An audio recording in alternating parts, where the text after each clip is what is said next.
It was a chilly autumn evening when Mark and his friends, Lucy, John, and Sarah, decided to explore the old house on the hill. Everyone in town knew about it, and many believed it was haunted. It had been abandoned for as long as anyone could remember. The windows were broken, and the wooden walls were rotten. The place looked like it hadn't been touched for decades, maybe longer. For years, people had whispered about strange things happening in that house. Lights flickering in the middle of the night, eerie shadows moving inside, and distant, muffled cries that sent shivers down the spines of those brave enough to venture near.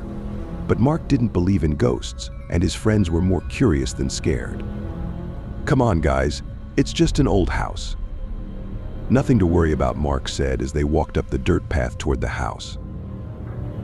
The sky was turning dark, and the cold wind whistled through the trees, making them rustle like something was hiding in the bushes. The house loomed ahead, its crooked structure leaning as if it might collapse any moment. A rusty, old gate creaked as they pushed it open, the sound echoing in the silent evening. The grass was overgrown, and the yard was full of weeds. The air smelled damp, like rotting wood and mold. "I don't know about this," Sarah whispered, clutching her jacket tighter. Her eyes darted around nervously. "Maybe we should turn back." But Mark wasn't one to back down. "We've come this far. We can't just leave now." With that, he led the way up the creaky steps to the front door. It was barely hanging on its hinges, its paint long faded and peeling away.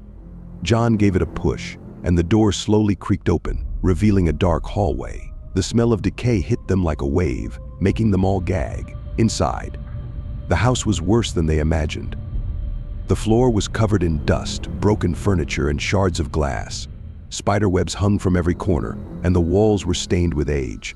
The place was deathly quiet, except for the occasional creak of the floorboards under their feet. "This place is falling apart," Lucy said, her voice trembling. They moved deeper into the house, their flashlights casting long shadows on the walls. They found themselves in the living room. The fireplace was filled with ashes and burned logs that hadn't been touched in years. A large, old portrait hung above it, a man and a woman staring down at them with cold, lifeless eyes. "Who do you think they were?" Sarah asked, staring up at the painting. "I don't know, but they don't look friendly," John replied, shifting uneasily. Suddenly there was a loud bang from upstairs. Everyone froze. Their hearts pounded in their chests. "What was that?" Lucy whispered, her face pale. Mark took a deep breath, trying to keep his cool. "It's probably just the wind." But as they stood there, listening, another noise came, a slow, dragging sound, like something heavy was being pulled across the floor above them. Then, a faint voice, a whisper. It was impossible to make out the words, but it sounded like someone calling for help. Sarah grabbed Mark's arm. "I don't like this. We need to leave." But Mark, feeling the adrenaline rush through him, shook his head. "No, we came to see if there's anything here, and we're not leaving until we know." He led them up the narrow staircase, each step groaning under their weight. The second floor was even darker, the air colder. The long hallway stretched ahead of them, lined with doors on either side. Some of the doors were open, others shut tight. They approached the first door, and Mark pushed it open. Inside was a small bedroom, the bed covered in a thick layer of dust. The walls were cracked, and the ceiling sagged. But nothing seemed out of place. Just as they were about to leave the room, Lucy gasped. "Look!" She pointed to the corner of the room. There, scratched into the wooden floor, were words, "Help me." The letters were jagged, like they had been carved in a hurry. The hair on the back of their necks stood on end. "What is this?" John asked, his voice shaking. Before anyone could answer, they heard the dragging sound again, louder this time. It was coming from the room at the end of the hallway. And then they heard it clearly. A voice, barely above a whisper, but unmistakable. "Please, help me." Sarah's eyes filled with tears. "We need to get out of here now." But Mark was already walking toward the door at the end of the hall. He couldn't stop. Something was pulling him there, something he couldn't explain. His heart raced, but he kept going. When he reached the door, he hesitated for just a moment. Then, with a shaky hand, he turned the knob and pushed the door open. The room inside was dark, the windows were boarded up, and the air was thick with dust. But there, in the center of the room, was an old wooden rocking chair, and sitting in it was a woman. Her face was pale, her eyes hollow and dark. She wore a tattered, old dress, and her hair was long and matted. She rocked slowly back and forth, her head down. And then she spoke, her voice like a faint echo. "Help me." Mark stepped back, his blood turning to ice. "Who are you?" he stammered. The woman slowly lifted her head. Her eyes locked onto his, empty and lifeless. "Help me," she repeated, her voice growing louder, more desperate. Suddenly, the door slammed shut behind them. Sarah screamed, pounding on the door, but it wouldn't budge. The room grew colder, and the air felt heavy, like something was pressing down on them. The woman's rocking grew faster, the creaking of the chair filling the room. Her voice became a wail, echoing in their ears, shaking them to their core. "Help me." The lights from their flashlights flickered, and the walls seemed to close in. The woman's face twisted into a horrible grin, her hollow eyes burning with an unnatural light. Mark and his friends ran to the door, desperately trying to open it, but it was no use. The woman's cries filled the room, louder and louder and louder, until it was all they could hear. Their hearts pounded in their chests as they felt something cold and dark creeping closer. And then, as suddenly as it started, it stopped. The door flew open, and they bolted out, racing down the stairs and out of the house. They didn't stop running until they reached the bottom of the hill, their lungs burning, their hearts still racing. When they finally stopped, gasping for breath, they turned to look back at the house.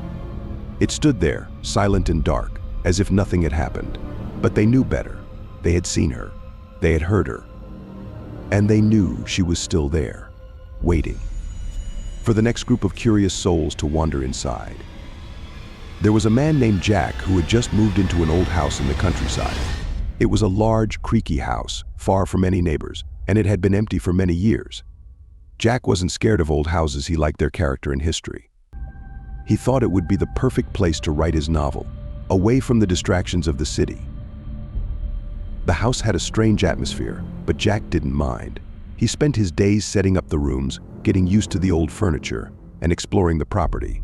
One day, while cleaning the second floor, he noticed a small door at the end of the hallway. The door was old and worn, almost hidden in the wall, and it looked like it hadn't been opened in years. Curious, Jack found a key in one of the old drawers and unlocked the door. Behind it was a narrow staircase that led up to the attic. The air up there was thick and musty, and the wooden steps creaked under his weight. When Jack reached the attic, he saw that it was filled with old boxes, covered in cobwebs and dusty furniture. But what really caught his attention was the mirror. The mirror was large, with an ornate, gold frame. It looked out of place in the dusty attic, as if it had been recently cleaned. There was something about the mirror that made Jack uneasy, but he couldn't explain why. The glass was dark and seemed to absorb the light, making the reflection look strange. He decided to leave the attic for another day, locking the door behind him.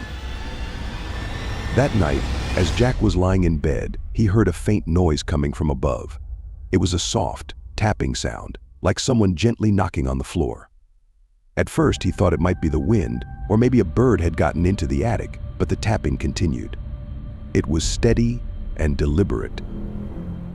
He tried to ignore it, pulling the blankets up and closing his eyes. But the tapping grew louder, more insistent. Finally, he couldn't take it anymore. He grabbed a flashlight and made his way back to the attic door.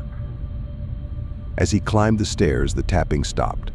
The attic was silent, but the air felt colder than before.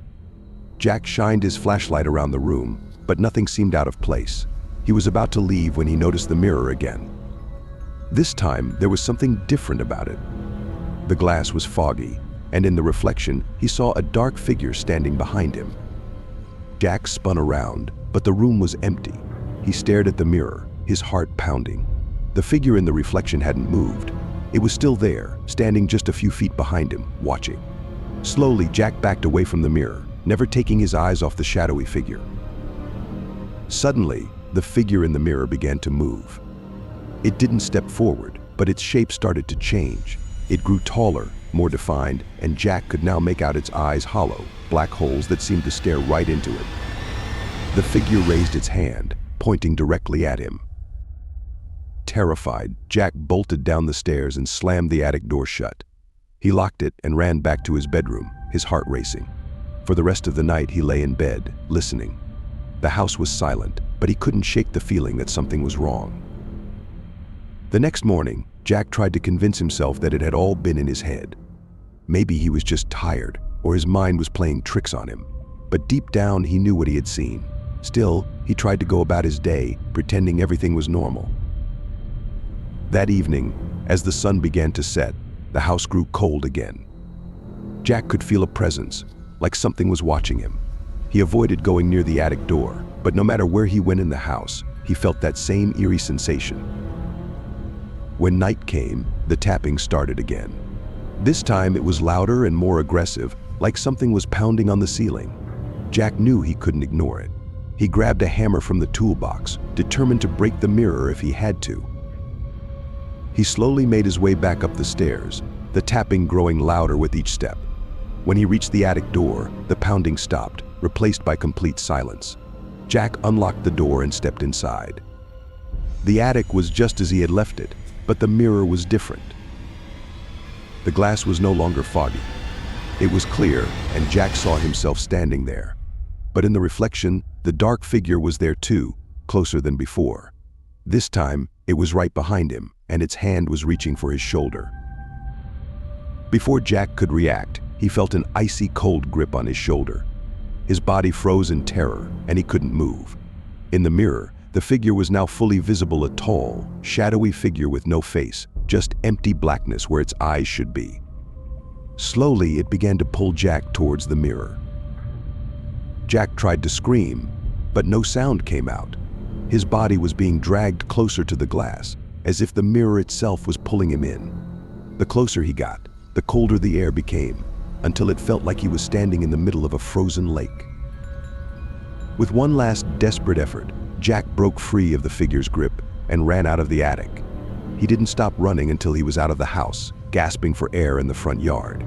He looked back at the house, its windows dark and empty. The attic window, however, was different. In the darkness, Jack could see the faint outline of the shadowy figure, standing there, watching him. He never went back inside. The house remained empty after that, but locals say that if you walk by at night, you can still hear the faint tapping coming from the attic. And sometimes, if you're unlucky, you might catch a glimpse of the shadow in the window, waiting for its next victim. There was once a girl named Emma who moved into an old house in a small town. The house had been empty for years, but Emma's family loved it because it was big and cheap. In her room, there was an antique mirror that was too heavy to move, so Emma left it there. One night, as she was getting ready for bed, she noticed something strange. The reflection in the mirror didn't match what was in the room. At first, it was little things. The reflection of a chair seemed slightly out of place, or the light in the reflection was dimmer than the real room. Emma brushed it off, thinking it was just her tired eyes playing tricks on her. But soon, the reflection became more unsettling. One night, as she was brushing her hair, she glanced up and froze. There, in the mirror, stood a man behind her, dressed in old-fashioned clothes, staring right at her. She spun around, but the room was empty. She turned back to the mirror, and the man was gone. Terrified, Emma avoided the mirror as much as she could. But one night, when she was about to sleep, she heard soft tapping sounds coming from the mirror. With a trembling hand, she turned on her bedside lamp and looked at the glass.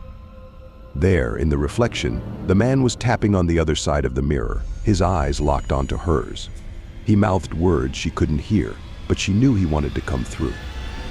Frantic, she tried to cover the mirror with a blanket, but it was too late. The tapping grew louder, and she heard faint whispers. As she backed away, the glass began to crack. With a deafening sound, the mirror shattered, and the man stepped out, his hollow eyes fixed on her. The next morning, Emma's family found her bed empty.